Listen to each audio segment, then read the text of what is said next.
hours of the regular show on terrestrial radio, and you wanted a little bit more, so that's why you found the Gun Talk After Show podcast, where we saved all the best things that we can't say on regular radio. Now here's Tom, Michelle, and Jim for the Gun Talk After Show. After show time, Tom Gresham here with Jim Kinsey and Michelle Cleland. Hi, guys. Hello. I'm waving at you. Oh, okay. That's good. I can kind of hear you waving. It's kind of rattles to that brain thing of yours. So it's all good. That echo we had interesting chamber. calls. Yeah, the echo chamber. We did the concealed carry, the new little guns. We did lever actions. We did touching on and hinting about 10 millimeter. We'll see what happens on that front. Kind of fun all the way around. Only because you know something we don't know, Tom. Well, actually, here's the thing. You talk about your safe bet. If you say someone is going to bring out a 10 millimeter, you're always going to be okay with that. I don't know anything. I just say stuff like that. Everybody goes, ooh. Oh, he knows. And nowadays you can say, somebody's going to come out with a Micro 9. Right. That's right. Exactly. And then when somebody does, I go, see, I couldn't tell you about it before. I didn't know about it. That's why I couldn't tell you about it, but that's right. okay. Small 9, higher capacity. That's right. And there's probably going to be a lever action in a really interesting caliber. Actually, did you see that Henry has one of their lever actions in the 6.5 Creedmoor? Yes. Really? Yeah. Yes. How cool is that? I don't know. It's like, it just somehow seems wrong. Oh. Well, I'm sure all the cowboy action people are like, what are you doing? Yes, that's just not right. John Wayne would never carry that. I'm going to make a 400-yard shot with my lever. Sure, I You come out with a new version of Quigley. with a 6.5. Yeah. And Quigley said, well, it has less wind drift. That better be C, man. Come on, Tom. You can do it. That's right. We can do this. Hey, let's go grab Boyce before he gets tired of this foolishness here. Hey, Boyce, we appreciate you being patient and putting up with our nonsense around here, man. How are you? I'm doing fine, thank you. I really enjoy your show. Oh, thank you. Appreciate that. How can we help you?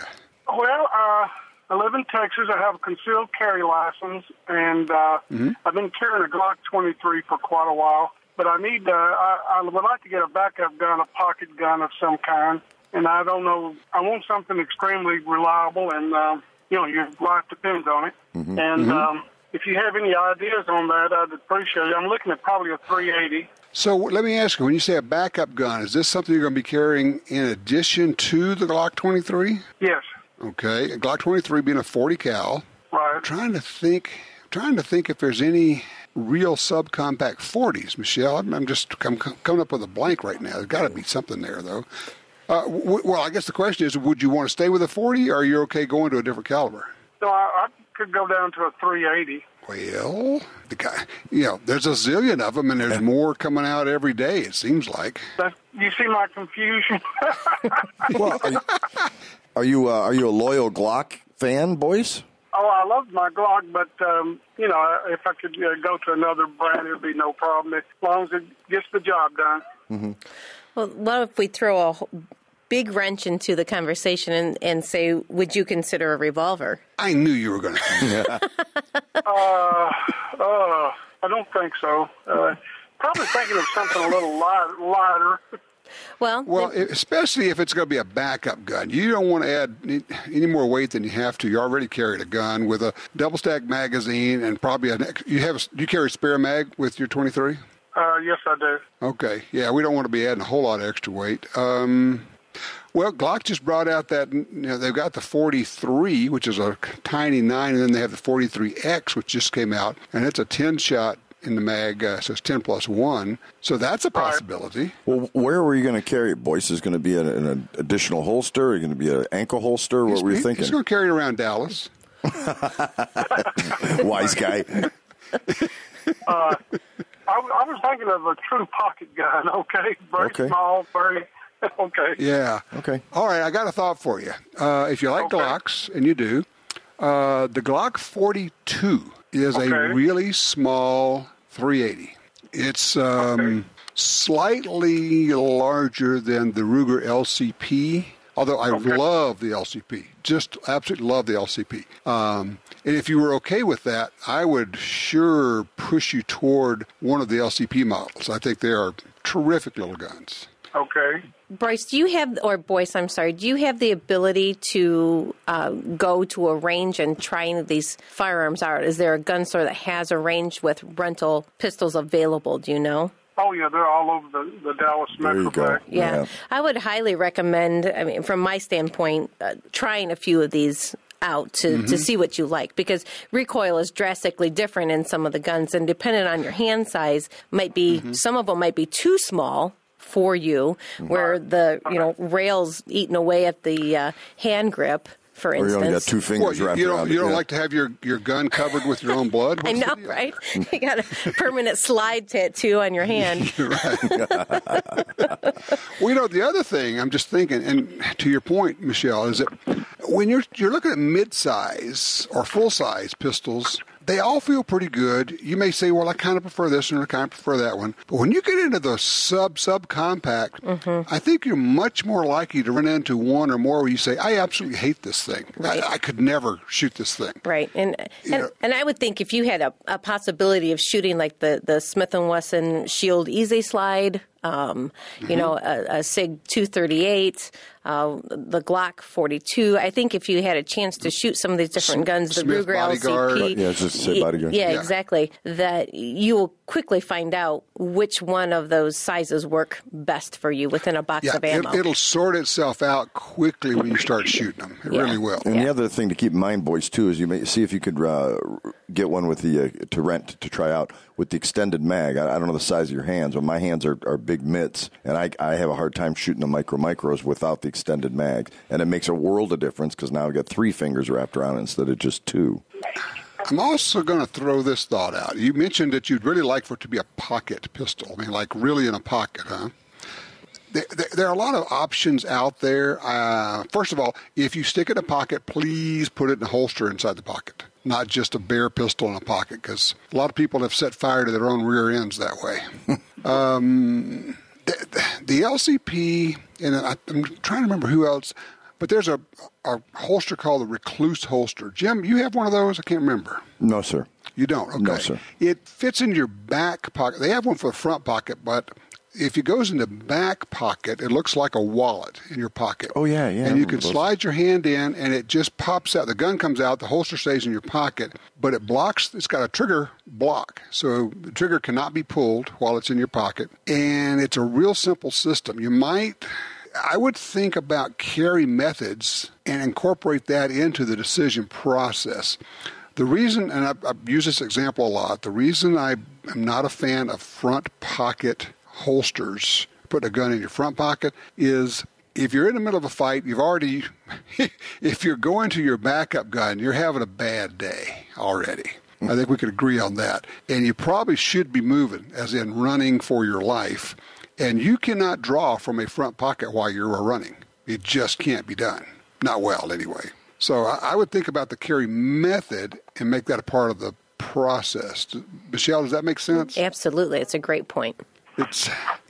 You're in that area where it's not as easy to make a recommendation. When it's a mid-sized gun, we go, yeah, this is good, this is good, this is good. You're probably going to like one of them. When you get into this world, you're going to go, no, not only no, but hell no, I don't want that. Right. It's awful. Right. And if you're a person that drives for a living or does a lot of sitting, the back pocket carry, it's not going to work out that well for you. May or may not work. Right. Yeah, you're going to take it out of your pocket and, yeah. Yeah. So that's a great point. So the solution is to have 4 guns, one in each pocket, and depending on the circumstance.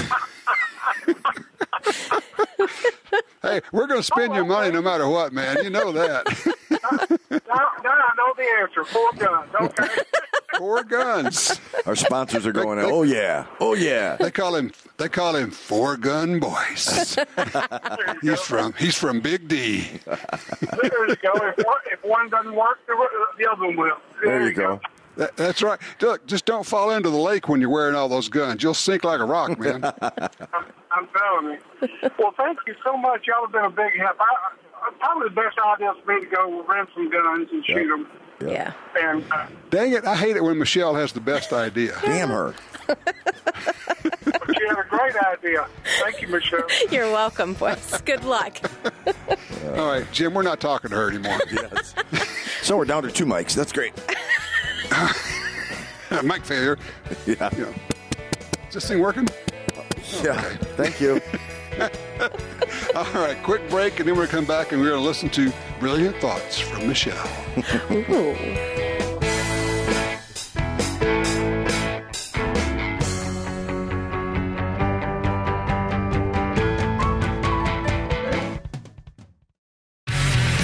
Want great deals on guns, ammunition, and gear? Download the free Gundealio app today. With Gundealio, you can search for deals, listen to the Gun Talk podcast, watch gun videos, read gun news, and get notifications right to your phone about deals and special offers. Save money on the products you want from the companies you love. New deals, discounts, and rebates added daily. Gundealio, available for free in the App Store and Google Play. You got your carry permit, and that's good. But you know you could use more training. Get the DVDs, which have what you need. Springfield Armory presents Concealed Carry 1 and Concealed Carry 2 with Bata Group. Learn specific concealed carry skills from Top Gun fighting trainers. Get trained. Be prepared. This really is life and death. ShopGunTalk.com. That's ShopGunTalk.com.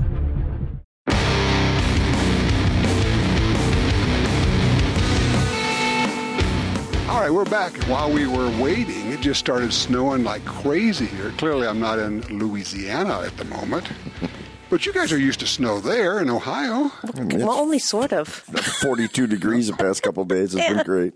Yeah, that's that kind of in-between temp where you're going, it's not warm enough to be comfortable, but it's not cold enough to be fun with snow. It's just, yeah. Yeah, there was a Friday night, they had a high-speed motorcycle wreck in town. It's 38 degrees, and somebody's out riding his bike. Those rare... Jim, I told you to stop riding your bike. My car was down. I didn't have a choice. Yeah, I'm thinking icy roads, motorcycle. Yeah. What could go wrong? Yeah, but you don't have ice at 40 degrees. No, but you don't have people looking for bikes either. Or bike parts all over the road. Right, in this case. Oh, jeez. Yeah, you know, it's just funny, during that last call, I was just thinking about that when you move into that micro pistol world, you really do have a pretty wide range of how a gun fits you. It kind of does or doesn't, and when it doesn't, man, it's bad. Right. And, you know, like to Jim's point, that extended, it's funny, right? We want small gun, and then the first thing we do is add an extended magazine. Too small. I want a micro gun with a big old grip on it, so it'll be comfortable to with shoot. 100 rounds of ammo. Great. But it does get too small quickly. Mm-hmm. I mean, and especially for women, I think it's, you know, you think it's a problem for men, and it's really a problem for women too, because, you know, that's a really tough spring to have to maneuver with the slide, and so you know, the men have a hard time getting their hands around the grip comfortably, and women have a hard time with the functionality of the firearm. Just physically making it work. Yeah. So, and well, you know, it's like, you know, we love the LCP, and it is fabulous for what it does. But at the same time, all of us will agree it's not a fun gun to go run a couple hundred rounds through. Right. Mm-hmm. Yeah, that's not the gun you're going to do lots of training and shooting with. You're not going to go take your 5-day pistol class with your LCP. No. Or if you do, you're a better man than I am, Gunga then. So, we want pictures. Well. Yeah, really. Right? From the emergency room. No. No, we don't. You know, yeah, this thing, I have torn my hand. Actually, every time I go to a gun site, you know, you got 1,500 rounds over 5 days. You're putting bandages on your hands because you're doing tap racks all the time. And any sharp edge on this gun, you are ripping your hands apart. It's, you know. So GT20. Yeah, but it's fun. GT20 is good money for probably not the gun to use. No. I did one with a brand new gun that Smith brought out way back. And it had more sharp edges than a box of razor blades. And I mean, we're just like, well, we're going to find out how well this thing fights off rust because we're bleeding all over these guns. And so at the end of it, I sent a note back to the engineers. I get that stippling is good and sharp stippling shows that you can really do fine manufacturing, but that's like shooting a wood rasp all day long. Nice visual. Jeez. It was great for a half a day. And about midway through the second day, you're going, you know what I did, actually? Literally, I went and got skater tape. Skaters use? Mm-hmm. Yeah. I'm wrapping the entire grip in this tape, just wrapping it. So that lovely stippling and sharp checkering that you did, it's totally not defeated. So much now. It's basically got duct tape all over it. Well, I always like to be the devil's advocate, and when people say I want something that will not malfunction, I always like to bring up the question of, are you interested in a revolver? Mm-hmm. Well, I knew it was coming. What was interesting was his response. Right. Which is just no. You know what? It had not even occurred to him in his thinking about a backup pistol. He hadn't even thought about a revolver. Right. And there's lots of people that are opposed to it. That's fine. I get it. It's an option that's out there. They're very lightweight. They have bobbed hammers. Mm-hmm. They're hammerless. Right. And, you really, sometimes you're not giving up that many rounds, sacrificing a semi-auto for a revolver. But when it comes to something that is complete function, that's a complete function. Yep. Well, if you pull the trigger and it goes click, you just pull the trigger again. Mm-hmm. Right. And you have cycled a fresh round underneath the hammer. Oh. And you're starting over again. That's why I hurt my hand trying to rack the slide on that revolver. Oh, you're such a dork. Cut the hell out of my left palm. It was ridiculous. I just saw one of those funny cartoons. Well, it wasn't supposed to be funny. It's supposed to be a political cartoon. I saw it. I know what you're talking about. Do you see that? Yeah. Shooting himself in the foot with a revolver. And He's firing several shots, and there's empty brass flying through the air everywhere from this political cartoon of him shooting himself in the foot with a revolver. I'm going, okay. What you guys know about guns would rattle inside of a thimble. I'm stealing that line. Right. I like it.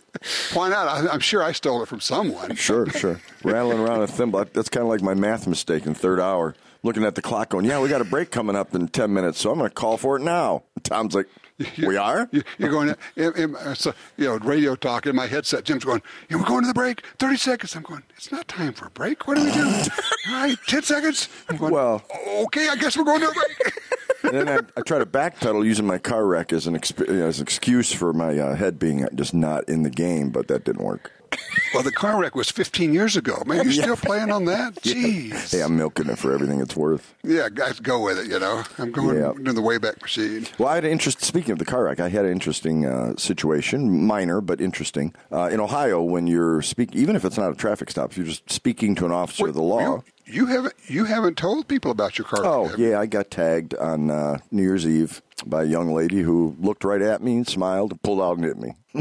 Good morning. Of course, I'm on my way. Is it New Year's Eve? Yeah, New Year's Eve day. I'm on my way to sing at a funeral mass. And I told you, that's when the amateur drunks are out. Yeah. You got to be careful. 10 a.m., I'm thinking, geez, she got a good jump. Maybe she's still partying from last year. Well, that's true. Okay, so she pulls out in front of you. She whacks you. Yeah, I'm pulling into a parking lot, and she just can't wait that extra half second. She pulls out and tags me and spins my rear end around. Right. And you were in what? I was in a Jeep. Okay. So the officer shows up, sheriff shows up, and I'm telling him, hey, this is pretty straightforward. We've already shared information. It's on private property, so I don't think they're going to issue a ticket, blah, blah, blah, blah, blah. But as I'm approaching him, I realize that in Ohio, if you're just talking to an officer of the law, getting a burger, you're supposed to tell him that you're a concealed carry holder, and you're supposed to notify him, which I think is really over the top. But so he starts to step out of his car. He says, sir, according to Ohio statute, I have to inform you that I'm a concealed carry holder. I didn't tell him I had one. I just told him I was one. And he stopped, and his eyes got big, and he literally took a step and a half back, hesitated for a second, and then went, okay, And he went about his business like he had like he wasn't still concerned. He was just concerned somebody actually told him, I think. Let me process this. Wait a minute. You're following the law. He says, no one's ever actually obeyed the law. Wait a minute. That's what you're supposed. Odd. Yeah, and I'm thinking, because a criminal is going to say, yeah, I'm not a concealed carry holder, and I'm carrying. Yeah, really. just want to give you a heads up that I'm a bad guy with a gun. Okay, let's do the report now. Right. What? So, yeah, it was kind of weird. And he took care of everything. Of course, I'm running late and flying to trying to drive anyway, which I shouldn't have because the car's wheels are out of a line and everything. It's ridiculous. So now you really got the sloppy jalopy going. Yeah, I'm lopping down the road, and my left wheel's bent, and I can feel it. I'm like, well, I don't have a choice. This funeral's not going to wait for me. So I get there in time and get up, right walking up to do it, and I look down at my pants. Well, it was raining during the wreck, so the bumper parts and everything I picked up off the ground, threw in the back of the Jeep, had mud all over it, so my pants were filthy. I'm in front of 300 people and. At a ceremony, singing and singing at the she had the woman who passed had a favorite song, so we said we'd play it for her. So I'm up there singing, and I look down, and the surviving widower, looks at me, and he's got a big smile on his face, which was kind of odd under the circumstances, but there's a place for comedy and levity at funerals, at certain times. So I look at him, and he's smiling, and then he starts laughing, and I finish the song, and I walk up to give him a hug, and he's like, "Hey, Kenzie, you need to buy a bumper?" And I'm like, he didn't yell it out, but he said it loud enough for, 30, 40 people could hear him. And I look down, and I see the mud and stuff in my pants because I hadn't realized it. See, my pants are all dirty and everything. It's just like inopportune time. I figure, if I'm going to be the butt of a joke, this is the perfect time to, might as well. Yeah, let him lambaste me. So the rest let him loosen up a little bit. Yeah, and it actually was as inappropriate as you might think it might be to laugh at a funeral. It actually worked. And that's good. And I appreciate you making the effort to get there, even though you got tagged. So what's the condition of the Jeep? Is it Gonski? I don't think it's totaled. I was really confident when the appraiser or estimator looks at it and he says, "Okay, blah blah blah. I just need a new bumper and this and that." And he calls me on the phone. I said, "Well, do you look at your paperwork? I had asked to be there when you assess the vehicle." He says, "Yeah, but it's just straightforward. So I didn't bother calling you." I said, "Did you look at the wheels?" He said, "Well, not really. Why?" I said, "Are you still there?" He said, "Yep." I said, "Go back and look at it." So now the estimate went from $700 to well over $4,000 because the axles are bent and the rims bent. It's like, had I not told you that, what would you? Well, they would have discovered it and just filed for an amendment. I'm thinking, I'm doing your job. I need a billing address. That's right. I'm incompetent, but don't point it out. Well, please. That's just rude. Yeah, so anyway, that was a long roundabout story to talk about the sheriff's response to my permit announcement. But I'm sorry, what was the point? I have no idea. Did you say something? Tom said, "Can you kill time for 4 or 5 minutes? I'm going to use the men's room." I said, "Sure." I guess there's no moral of the story, but I guess if you follow the law, the officers aren't necessarily aware of the laws or used to people following them. They're taken back by it, yeah. Yeah, the real point of the story is that if you listen to Jim long enough, you will go to sleep. Right. Did you say something? I'm sorry. Snoozing, no doubt. Michelle, was that you snorting? I was needing a catnap. What? I'm sorry. Oh, I see. Oh, okay. And then you mentioned 327, and she just resurrected immediately. She popped right back. Yeah. I'm sorry, did you call me? She needs to be defibrillated. No, she doesn't. Just say 327 fed. She's back. I think she's actually legally changed her name to 327 Fed Cleveland. So, there you go. A little awkward, but so it goes. Oh my! And there you have it. Okay.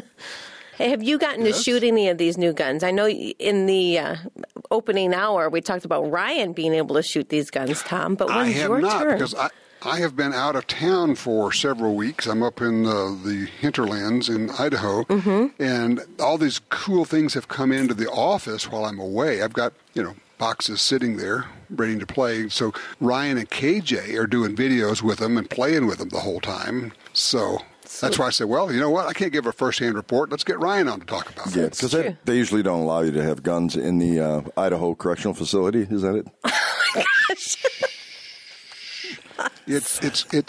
It's called a camp. It was nice. It was nice that they gave you your broadcast gear. At least that helped out. That's true. I figured you probably can't. Well, they put the little foamy thing on the mic so you can't hurt yourself with it. It's a little safety thing, Oh, goodness. It's all Bluetooth. There's no cords. Yeah. Right. So we're just down the road from the mountain lion kill. Ooh. Yes. Yeah. I mean, it really is about a mile and a half down the road in the middle of a bunch of houses there. And, big old mountain lion comes in, takes a dog. Why do people have to carry guns? What's the odds of you getting robbed? Come on. You guys don't need guns. It's not the being robbed, it's the being chewed on I'm concerned with. Yeah, that's the only thing that could happen that you would need a gun for is to be robbed, right? Yeah, right. Well, you always use them as can openers, too. So there you go. You can't eat anything after you shoot it, but it sure is fun to do. Right. All right, so as we head dashing toward the SHOT Show, we'll probably have some more guns introduced in the days before. I'll be putting them out on our YouTube channel, on Twitter, and I would encourage people, if you're not already there, if you're on Facebook, definitely follow us, the Gun Talk Media, on Facebook, because we're doing a weekly live video, sometimes twice a week. So when we get these new guns in, we're doing them. Actually, KJ and Ryan did one, and they compared the new Glock 43X to the P365 from SIG and did a direct comparison. That's a cool video. Yeah. What a great comparison, too, because, it's basically identical gun. Yeah, they're similar in ways, but they still got their differences, which makes it kind of cool. Differences. One is, your basic polymer, plastic fantastic, and then you got your SIG. And not that one's better than the other, it's just different strokes for different folks. And you're not going to find any of these new Glocks on the rental line, I wouldn't think yet. No. It'll be a while. But at least you can get your hands on it and go yes or no. The good news is they're all good now. Yeah, and certainly anything Glock makes and anything SIG makes is going to be good. You don't have to worry. Yep. And just so people know, there are actual release dates that these guns aren't actually out there, but the media has gotten a hold of the information because the company has released information. So for public consumption, they're not there yet. Yeah. Sometimes, Now, they're out, evidently, because we are officially released, and we can talk about those. There are others we can't talk about yet. Hint, hint. But I'm sure that but it rhymes with 10 millimeter. It rhymes with sun. So when something comes out and it's a gun, see, I told you so. Boy, he's on the leading edge, that Gresham guy. He's tricky.